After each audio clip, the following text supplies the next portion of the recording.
Bismillahirrahmanirrahim. Assalamualaikum warahmatullahi wabarakatuh. Rekan-rekan mahasiswa sekalian, Alhamdulillah pada kesempatan kali ini kita bisa bersilaturahim kembali pada sesi perkuliahan teknik penulisan skripsi. Ini pertemuan kedua rekan-rekan sekalian. Tetapi sebenarnya beberapa materi ini sudah disampaikan pada awal pertemuan. Yang pertama adalah menentukan masalah penelitian, kemudian menentukan judul penelitian. Ini dua materi yang akan saya sampaikan pada pertemuan hari ini, pada pertemuan siang hari ini. Yang pertama adalah kita bahas menentukan masalah penelitian. Itu juga sudah dibahas di awal-awal pertemuan. Poin pertama yaitu kita ulang lagi pengertian masalah penelitian. Apa itu apa yang disebut dengan masalah? Kita ungkap kembali.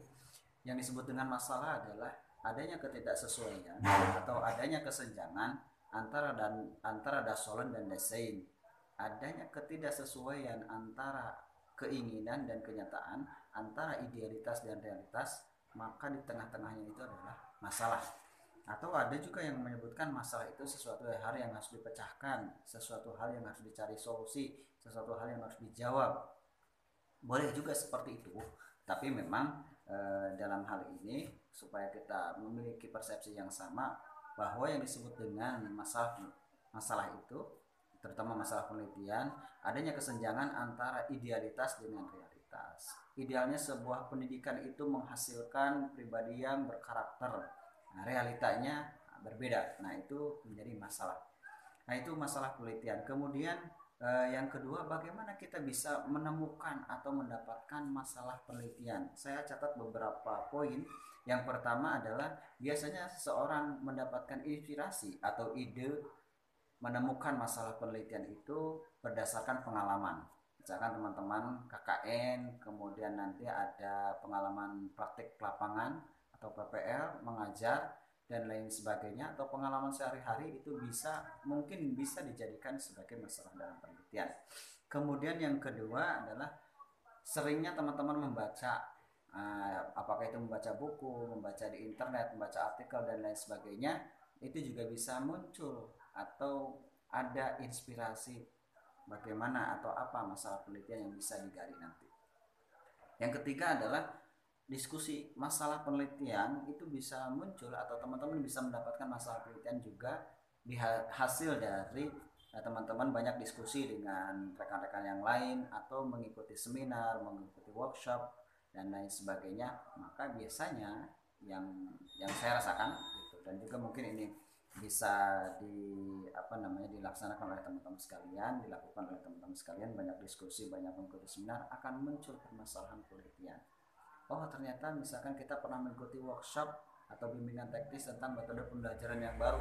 Nah, nanti kita bisa nih metode pembelajaran yang baru ini bisa dieksperimenkan, nanti dilihat hasilnya. Itu juga bisa sebagai cara atau munculnya inspirasi kita mendapatkan masalah dalam penelitian. Kemudian poin yang kedua yang kita bahas pada siang hari ini, saya akan mengungkapkan singkat dan secara cepat. Nanti teman-teman kita bisa diskusi sama-sama. Boleh diskusinya dalam bentuk voice note atau chat atau lewat tulisan, nggak apa-apa. Nanti kita akan bahas bersama-sama pada perkuliahan hari ini. Poin yang kedua adalah menentukan judul penelitian. Setelah masalah penelitiannya diperoleh, kita tentukan judul. Bagaimana cara menentukan judul penelitian? Yang pertama, berdasarkan poin yang tadi awal itu, sebelum menentukan judul penelitian, yang pertama adalah tetapkan masalah penelitiannya. Sudah diperoleh. Oh iya, ini masalah penelitiannya tentang rendahnya motivasi belajar atau rendahnya prestasi belajar dan lain-lain gitu.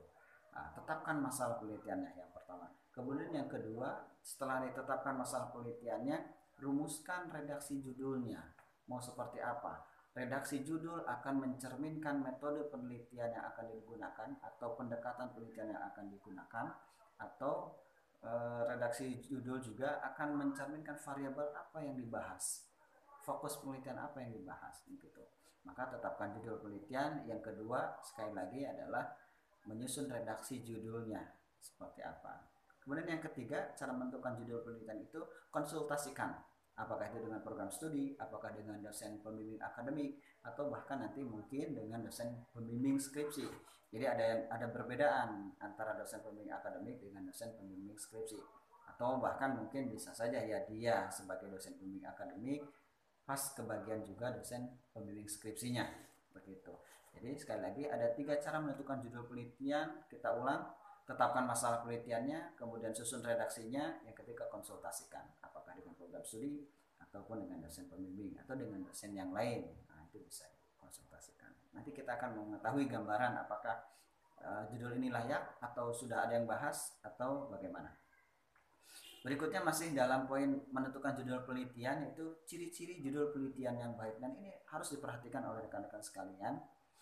Bagaimana ciri judul penelitian yang baik? Saya catat beberapa hal. Yang pertama adalah ciri judul penelitian yang baik itu mencerminkan isi atau ya mencerminkan hal-hal yang akan dibahas dalam penelitian itu. Jadi judul kalau orang Sunda bilang cangkang, kulitnya itu harus mencerminkan isi apa itu isinya. Jadi ketika orang baca judul, isinya tidak akan jauh berbeda dengan judul ini, seperti itu.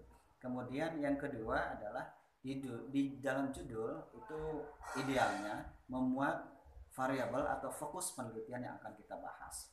Jadi kalau pendekatannya adalah kuantitatif, maka sebutannya adalah variabel penelitian. Jika pendekatannya kualitatif, sebutannya nanti fokus penelitian. Itu harus minimal harus memuat judul, memuat variabel atau fokus penelitian itu di dalam redaksi judul.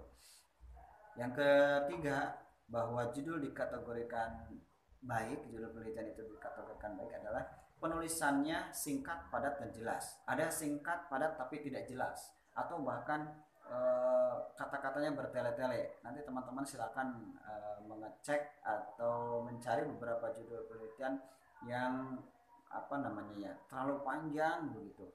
Nah, idealnya memang dibuat ringkas, kemudian singkat gitu ya, ringkas atau singkat, tapi juga jelas, mencerminkan beberapa hal yang tadi saya sebutkan.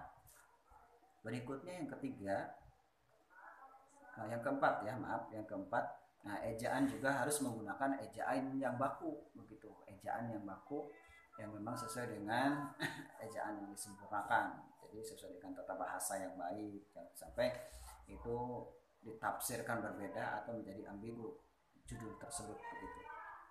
Saya kira itu beberapa hal yang terkait dengan perkuliahan hari ini ya. Saya sebutkan kembali dua fokus yang kita bahas adalah yang pertama yaitu menentukan masalah penelitian, yang kedua menentukan judul penelitian. Nah, itu beberapa hal tadi sudah saya jelaskan dengan baik ya. Mungkin teman-teman nanti apakah ada pertanyaan atau tidak, silahkan. Saya kira harus dilakukan sesi tanya jawab karena supaya teman-teman nanti paham ya apa yang barusan saya paparkan. Kalau tidak ditanyakan nanti bisa ketika bimbingan itu nanti kebingungan, maka harus ditanyakan. Karena ini yang bersifat teknis ya, mata kuliah teknik penulisan skripsi ini bersifat teknis. Jadi teman-teman kalau tidak paham langsung tanyakan, karena memang masing-masing perguruan tinggi memiliki gaya selingkung yang berbeda atau format yang berbeda ya, format yang berbeda masing-masing perguruan tinggi. Saya kira itu. Insya Allah nanti kalau ada pertanyaan kita akan bahas bersama-sama. Wassalamualaikum warahmatullahi wabarakatuh.